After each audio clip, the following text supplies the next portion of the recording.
যে একজন আমিরের আন্ডারে পুরো পৃথিবীতে একটা মেহনত চলতেছে, এরকম অন্য কোন অর্গানাইজেশন পুরো পৃথিবীতে কোথাও নাই। একমাত্র তবলিগের মেহনত পুরো পৃথিবীতে একজন আমিরের আন্ডারে একটা মার্কাজের মাঝে হাতে এটা চলতেছে। এটাকে নষ্ট করার জন্য অপশক্তি অনেক বছর আগে থেকে লেগেছে, যেটাকে ভাঙা যায়।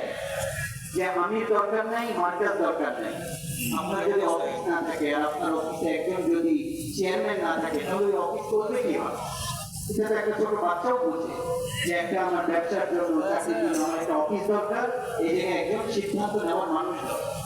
তো এইটা যাতে না থাকে, এই জন্য আল্লাহ মাফ করুন আমাদেরকে এই যে তবলিগের মধ্যে যে আমরা এখন ভাগ দেখতেছি, এটা বিভিন্ন ধরনের অপপ্রচার করে, মিথ্যা কথাগুলো বলে আমাদের যে আমির হযরত মাওলানা সাহেব দামাত বরকাতুহু এবং ওইটা যে মার্কাজ, এটাকে নষ্ট করার জন্য একটা অপশক্তি কাজ করছে, আর কিছু না। আমরা এটা বলবো না যে কারোর দোষ দিব না আমরা যে অমুক এটা বলতেছে, অমুক এটা বলতেছে। আমরা এটা বলবো যে আপনারা আসেন, আপনারা বসেন আমাদের সাথে, সবাই এসে আমরা বসে একটা সুস্থ সমাধান করি। আমরা মেম্বার থেকে কাউকে খারাপ করলাম, কাউকে অপবাদ দিলাম, কাউকে বিপদ করলাম, এটা নিয়ে আমাদের মুসলমানদের মধ্যে ফেতনা সৃষ্টি হবে, এটা মুসলমানদের মধ্যে দল ভাঙবে, দল সৃষ্টি হবে, মুসলমানের মধ্যে